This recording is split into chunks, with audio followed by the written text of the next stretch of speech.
ಚುನಾವಣೆಯಲ್ಲಿ ಅಭೂತಪೂರ್ವ ಗೆಲುವನ್ನು ಸಾಧಿಸಿದ್ದಾರೆ. ಕಂಗ್ರ್ಯಾಚುಲೇಷನ್. ಅಭೂತಪೂರ್ವ ಗೆಲುವು ಏನ್ ಹೇಳಕ್ ಬಯಸ್ತೀರಿ ಅಂತ? ಇಲ್ಲ, ಈ ಗೆಲುವು ನಾವು ನಿರೀಕ್ಷೆ ಮಾಡದಂಥದ್ದೇ. ನಮ್ಮ ಬೆಂಗಳೂರು ಗ್ರಾಮಾಂತರ ಇರ್ಬೋದು, ಮಂಡ್ಯ ಜಿಲ್ಲೆಯ ಫಲಿತಾಂಶ ಇರ್ಬೋದು, ನಾವೆಲ್ಲ ನಿರೀಕ್ಷೆ ಇಟ್ಟಂಥದ್ದೇ. ಆ ನಿರೀಕ್ಷೆಯನ್ನು ಈ ಭಾಗದ ಮತದಾರ ಬಂಧುಗಳು ಇವತ್ತು ದೊಡ್ಡ ಮಟ್ಟದಲ್ಲಿ ಆಶೀರ್ವಾದ ಮಾಡೋದ್ರ ಮುಖಾಂತರ ನಮ್ಮ ಒಂದು ಜವಾಬ್ದಾರಿಗಳನ್ನು ಇನ್ನೂ ಸರಿಯಾದ ರೀತಿಯಲ್ಲಿ ಇವತ್ತು ಜನತೆಯ ಪರವಾದಂಥ ಕಾರ್ಯಕ್ರಮಗಳಿಗೆ ಚಾಲನೆ ಕೊಡಲಿಕ್ಕೆ ಏನು ಆಶೀರ್ವಾದ ಮಾಡಿದ್ದಾರೆ.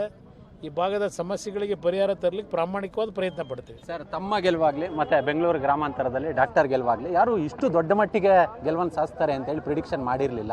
ಹೇಗನ್ನಿಸ್ತದೆ? ನನಗೆ ಇದರ ಬಗ್ಗೆ ನಿರೀಕ್ಷೆ ಇತ್ತು. ಡಾಕ್ಟರ್ ಮಂಜುನಾಥ್ ಅವರನ್ನು ಈ ಕ್ಷೇತ್ರದ ಅಭ್ಯರ್ಥಿ ಮಾಡಿದಾಗ ಅದು ಕೇಂದ್ರದ ಗೃಹ ಸಚಿವರ ಒಂದು ಸಲಹೆ ಮೇರೆಗೆ ನಾನೇನು ತೆಗೆದುಕೊಂಡಂಥ ನಿರ್ಧಾರ ಏನಿದೆ ಅದರ ಬಗ್ಗೆ ಭಾಳ ಸಣ್ಣದಾಗಿ ಮಾತನಾಡಿದ್ರು.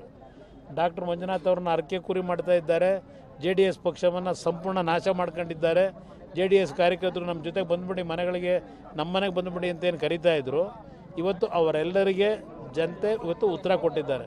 ಡಾಕ್ಟರ್ ಮಂಜುನಾಥ್ ಅವರ ಈ ಗೆಲುವು ಏನಿದೆ, BJP ಮತ್ತು JDSನ ಎರಡೂ ಪಕ್ಷಗಳ ಕಾರ್ಯಕರ್ತರ ದುಡಿಮೆ ಮತ್ತು ಎರಡೂ ಪಕ್ಷಗಳ ನಾಯಕರುಗಳ ದುಡಿಮೆ ಇವತ್ತು ಈ ಕ್ಷೇತ್ರ ಈ ಎರಡೂ ಪಕ್ಷಗಳ ಪರವಾಗಿ ಜನತೆಯ ಆಶೀರ್ವಾದ ಇದೆ ಅಂತಕ್ಕಂಥದ್ದು ನಿರೂಪಿಸಿದ್ದಾರೆ. 28ಕ್ಕೆ ಸುಮಾರು ಒಂದು 24 ಗೆಲ್ಲಬಹುದು ಅನ್ನೋ ಒಂದು ಎಕ್ಸ್ಪೆಕ್ಟೇಷನ್ ಇತ್ತು NDA. ಕಡಿಮೆ ನನ್ನ ಎಕ್ಸ್ಪೆಕ್ಟೇಷನ್ 25-26 ಸೀಟ್ ಇತ್ತು.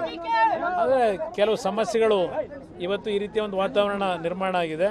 ಬಟ್ ಮುಂದಿನ ದಿನಗಳಲ್ಲಿ ಇನ್ನೂ ಉತ್ತಮವಾದ ರೀತಿಯಲ್ಲಿ ಜನತೆಯ ಒಂದು ವಿಶ್ವಾಸ ಗಳಿಸಿ ಮುಂದಿನ ದಿನಗಳಲ್ಲಿ ಪಕ್ಷವನ್ನು ಬೆಳೆಸ್ತಕ್ಕಂಥದ್ದು ಪ್ರಯತ್ನ ಪಡ್ತೀವಿ. ಮಂಡ್ಯ ಜನರಿಗೆ ಒಂದು ಆಸೆ ಇತ್ತು ಸರ್, ಕುಮಾರಸ್ವಾಮಿ ಕೇಂದ್ರ ಸಚಿವರಾಗ್ತಾರೆ ಅಂತೇಳಿ. ಆಗ್ತಾರೆ ನೋಡೋಣ ಅದು ಏನಾಗುತ್ತೆ. ಯಾಕೆಂದ್ರೆ ನನಗೆ ಜನತೆಯ ಸಮಸ್ಯೆಗಳಿಗೆ ಪರಿಹಾರ ದೊರಕಬೇಕು. ಅದಕ್ಕೆ ನನ್ನ ಮುಂದಿನ ಜೀವನ ಮುಡಿಪಿಡ್ತೇನೆ. ಮಾಜಿ ಮುಖ್ಯಮಂತ್ರಿ ಕುಮಾರಸ್ವಾಮಿ ಅವರ ಮಾತು. ಕ್ಯಾಮ್ರಾ ಪರ್ಸನ್ ಶಶಿ ಜೊತೆ ನರಸಿಂಹಮೂರ್ತಿ, ಪಬ್ಲಿಕ್ ಟಿವಿ.